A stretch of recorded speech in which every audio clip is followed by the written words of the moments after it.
Okay, so when we have our radical equations, we have to kind of follow these steps in order to be able to solve them. The very first thing is to isolate the radical. So everything under the radical needs to be all by itself on one side of the equation. Everything else needs to be on the other side, okay?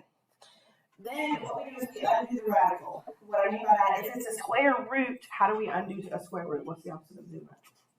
Squaring. If it's a cube root, then we would cube both sides. Okay, so whatever root it is, and you're going to raise both sides to the opposite power. Then you'll solve whatever equation is remaining, and then just check your answers. Most of the time, the answers will work. However, when we get a variable that is not under the radical, there's sometimes we'll give you some answers that won't work in those situations, and we'll get to some of those in just a few minutes. So, with number one, is my radical all by itself on one side of the equation? It is. Okay, so I've got the square root of x equals 9. So what I want to do now is I want to undo the square root, which means I'm going to take the entire left side and square it, and the entire right side and square it.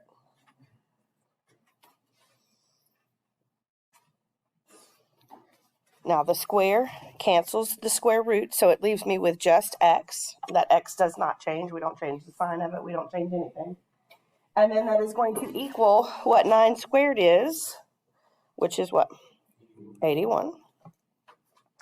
Then we solve whatever equation is remaining, which in this case is just x equals 9, so there's not anything to do. And then we just kind of check our answer, and it can be a mental check. Go back to the original equation. If I plug 81 in for x, does the square root of 81 equal 9? Yes, it does. So therefore, that works.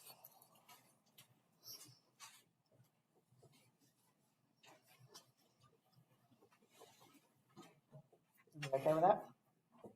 All right, number 2. Is my radical all by itself on one side of the equation? Yeah, okay, because everything under that radical, that 2 minus x, is all under the radical. There's nothing on the outsides of it being added to or subtracted from or multiplied to it. So we're going to then undo the radical. It is a square root again. So we are just going to square both sides. And again, that square cancels out that square root. What is one? Whoops, I said it cancels out and then I wrote it, didn't I? Let me try that one more time. It cancels out the square root, leaving me with just 2 minus x. And what is 1 squared? 1. Then we need to just take a minute and solve that remaining equation for x.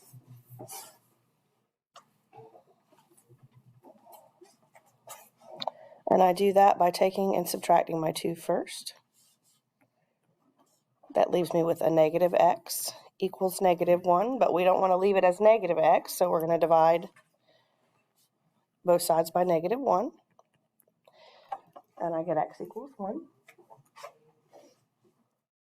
And then again, we just go back to the original equation and plug it in.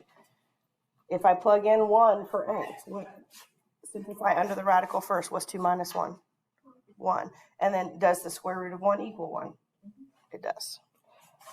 So my answer works.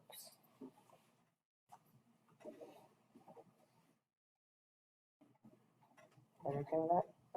Not terribly difficult, really.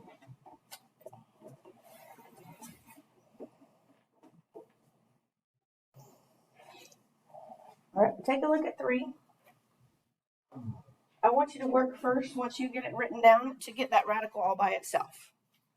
Get that square root of x all alone on the one side of the equation.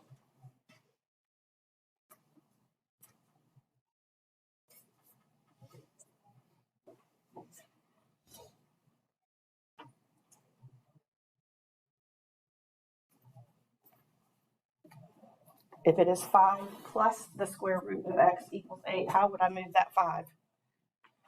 Subtract it. Yeah, it's being added to. It is a positive 5, so to move it to the other side, we're going to subtract it. That leaves me with a positive square root of x equals 8 minus 5 is 3.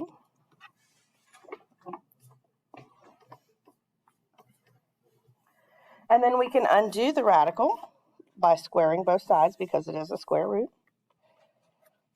And so that's going to leave me with x equals 9.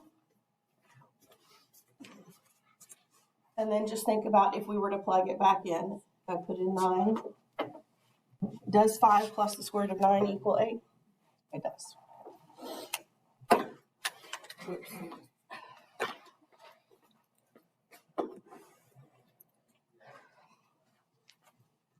All right, now 4 is going to be, not that it's difficult, but we're going to have to do something that we don't like to do. We're going to have to factor. Okay. And we factored this year, but we haven't solved equations by factoring. But you've done it before, so I'm going to just kind of refresh on how it works. First question, is my radical all by itself? Yes. Okay, so we're going to do what to both sides? Square them.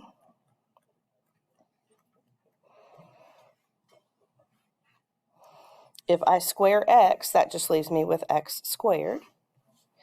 And then again, that square cancels out the square root, leaving me with just 5 minus x.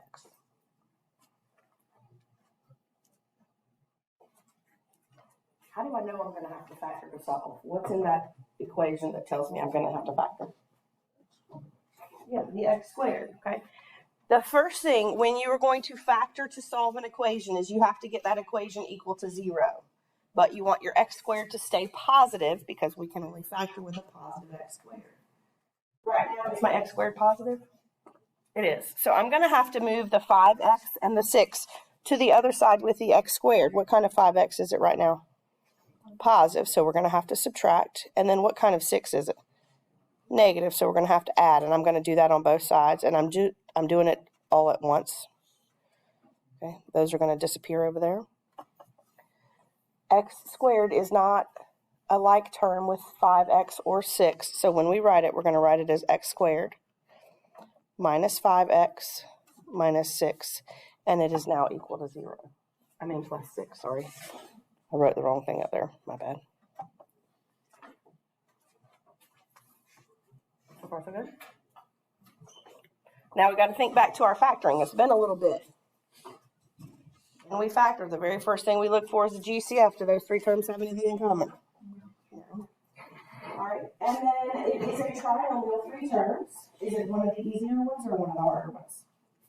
Easy because there's nothing in front of x squared. So remember what we did back then when we factored. We want numbers that multiply to give us 6 and add to give us 5. Numbers that multiply to give us 6 and add to give us 5. We're not thinking about the signs right now. We're just thinking about what numbers multiply to give me 6 and add to give me 5. What are they?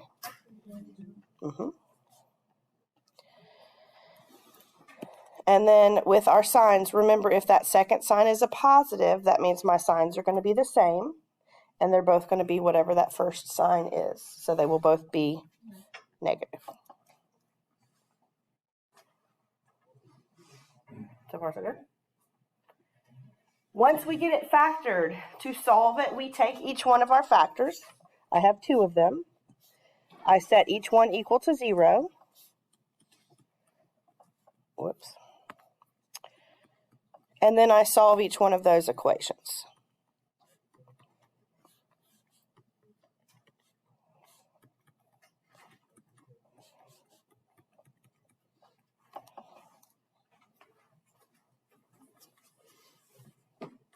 So I have 2 possible solutions. I need to go back to the original equation, and I need to try both of them. I'm going to start with the 2. Everywhere there is an x, I'm going to plug in a 2. Okay. Under my radical, 5 times 2 is 10. 10 minus 6 is 4. Does the square root of 4 equal 2? Yes, so that one works. Then I'm going to do the same thing with the 3. Under my radical, 5 times 3 is 15. 15 minus 6 is 9. Does 3 equal the square root of 9? It does. So in this case, both of the answers work, and they are both a solution. So when we take the test, you would just put in your answer blank like 2, 3. Okay, you don't have to write x equals. You can just put 2 and 3. Yeah. No. As long as you have the right 2 numbers, it doesn't matter what order they are. Is everybody kind of okay with that?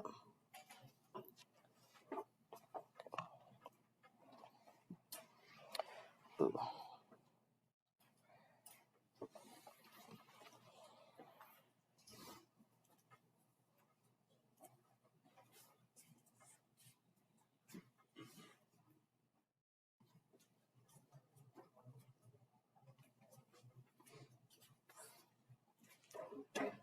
So this time I have a number in front of my radical being multiplied by it.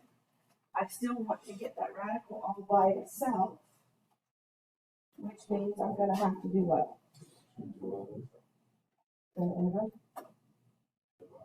Divide it by 2. So let's start with that. Let's divide both sides. Divide both sides by 2.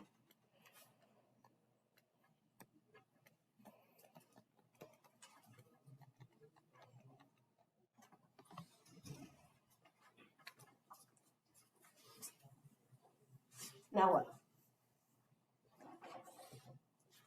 Square both sides. And think back when we talk about fractions. If I square a fraction, I square what? Top and bottom. So I get 2x plus 5 equals x squared over 4.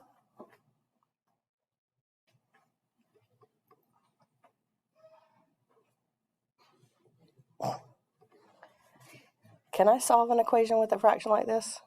I mean, I could, but do I want to? No. So we talked about how to get rid of fractions. What do? Multiply by the denominator, 4. So we're going to multiply every piece of this equation by 4.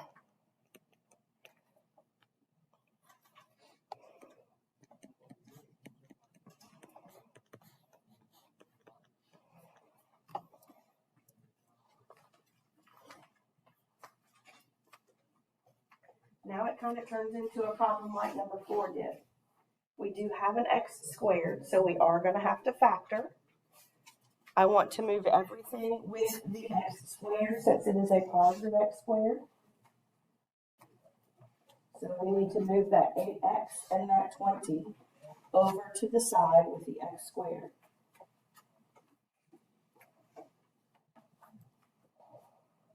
How do I do that? Subtract both of them. Okay, they're both positive, so we're going to subtract both of them over to the other side.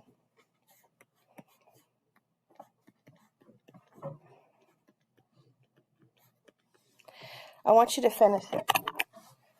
Factor it, solve, and then check your answers. And you need to check both of them back to the original equation, even if it's in your pen. You don't have to write it down, but you do need to do the check.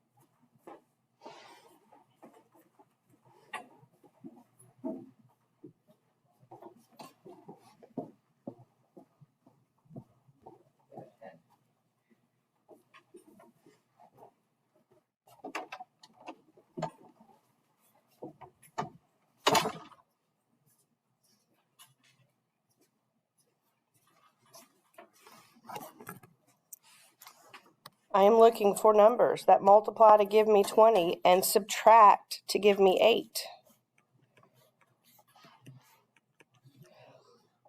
What are they?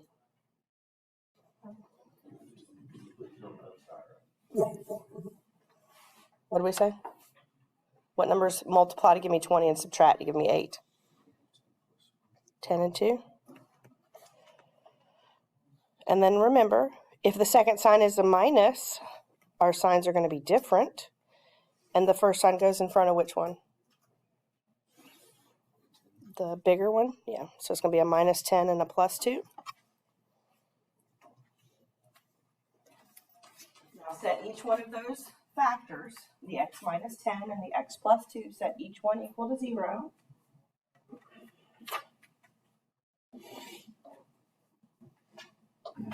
Solve each one for x, and then go back to the original question and check to make sure they make true statements.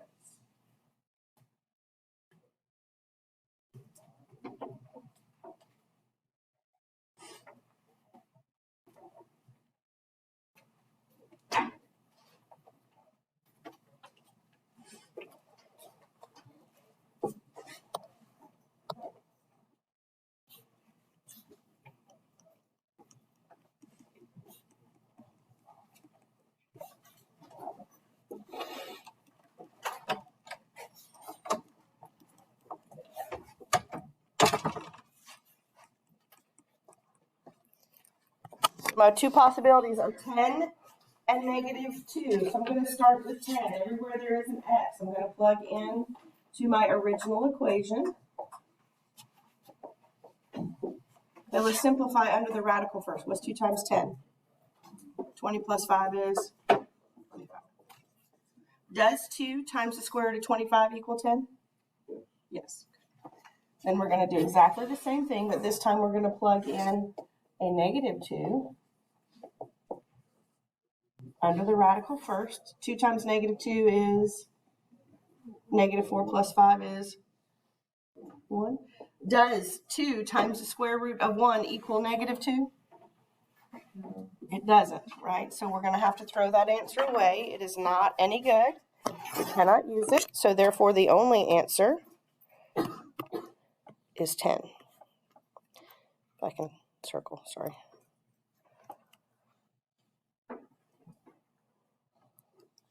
Everybody kind of okay with that one?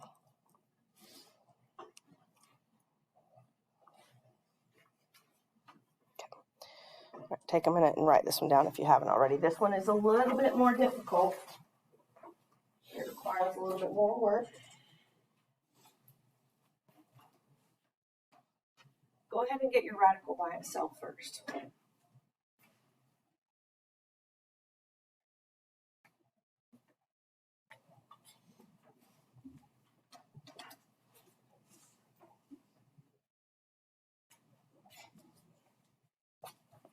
How are we going to get that square root of x minus 6 by itself? Subtract the 8, yeah.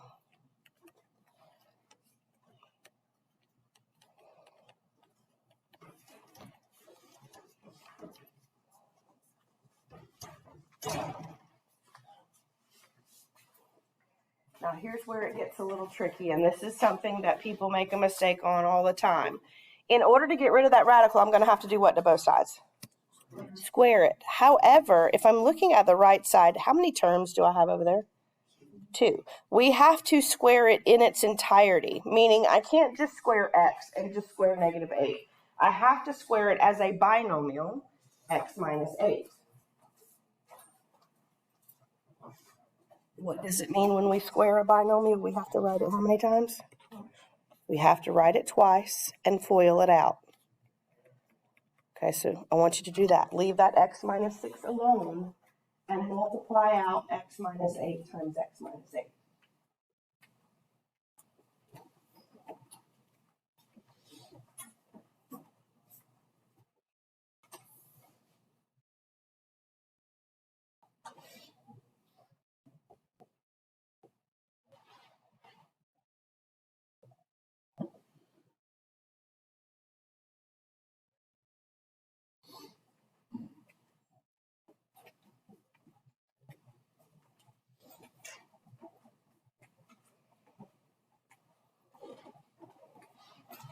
Right now we should be working on FOILing x minus 8 times x minus 8. Then you want to combine your like terms on that side.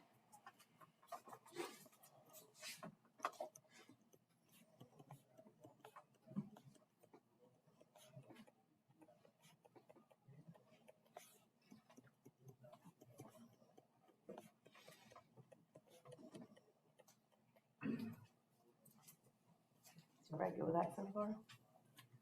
Now x minus 6 equals x squared minus 16x plus 64. Is it ready to start factoring yet, though? No, you have to get it equal to 0. So what am I going to need to move? Subtract the x and do what with the 6? Add it. Okay. So I'm going to subtract the x and I'm going to add the 6. And this time I actually have like terms.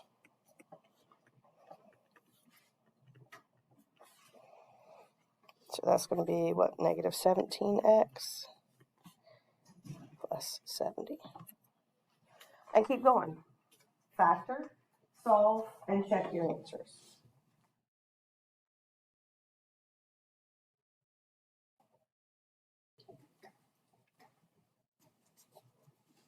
You're looking for numbers that multiply to give you 70 and add to give you 17.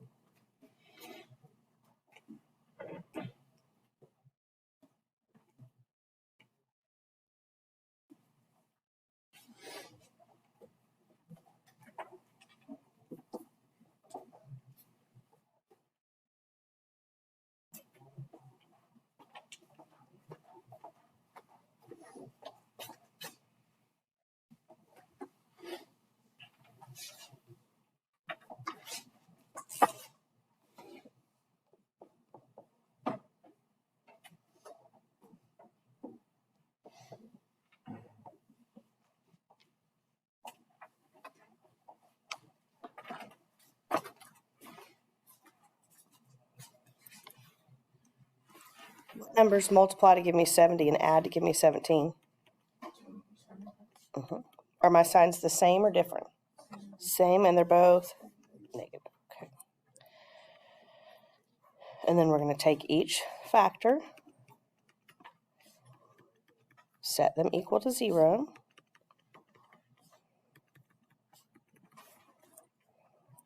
Oops.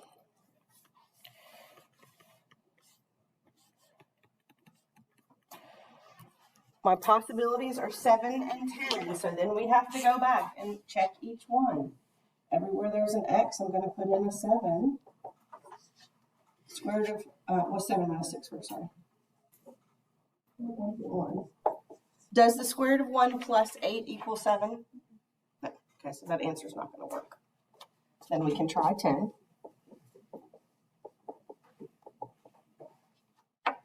10 minus 6 is 4. Does the square root of 4 plus 8 equal 10? It does. So again, one of the answers is no good. I have to throw it away. And the only answer I can use is 10.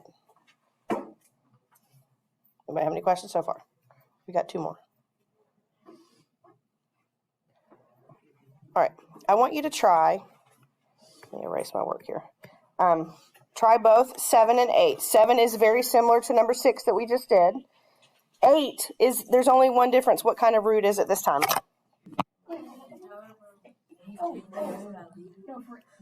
So then you combine it. Hold on just a second.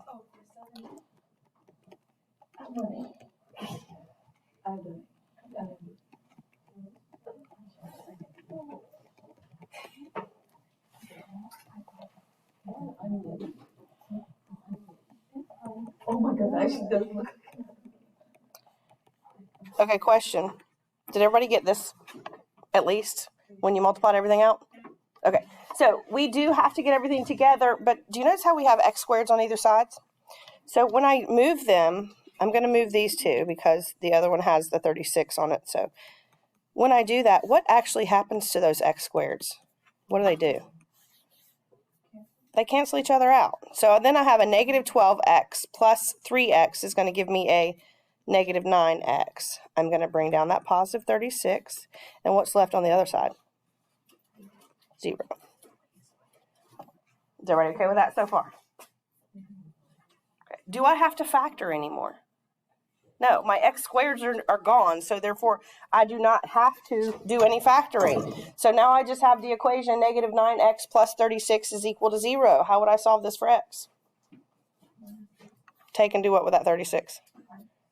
Subtract it over to the other side. So I get, negative 9x equals negative 36. And then what do? Divide by negative 9. And so right now I'm saying that my answer is x equals 4. But we have to check our work to see if it's true. Let's see. What was it? X minus 6 equals the square root of x squared minus 6. Is that right? Okay, so I'm going to plug in a 4 everywhere there is an x. What's 4 minus 6? Negative 2. 4 squared is 16. 3 times 4 is 12. What is 16 minus 12? Does negative 2 equal the square root of 4? Or does the square root of 4 equal negative 2? No, it doesn't. If I don't have any other answers as options, what would I say for this? If none of my answers work, we would say what? No solution. We throw that away, and we call it no solution.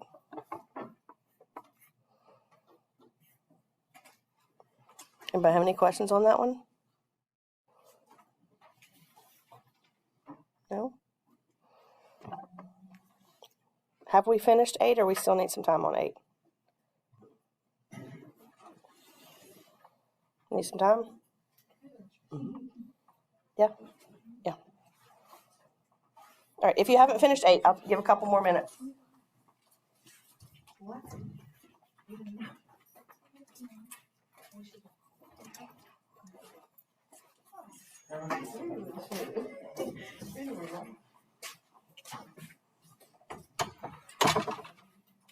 Remember, isolate the radical, Undo the radical, solve the equation, check your answers.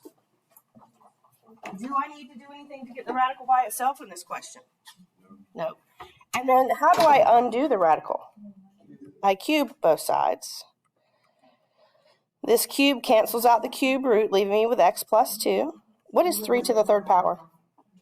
27. And then if I subtract that 2 over, I get x equals 25. And let's just check. If I plug it back into the original, 25 plus 2 is what? 27. Does the cube root of 27 equal 3? Yes, it does.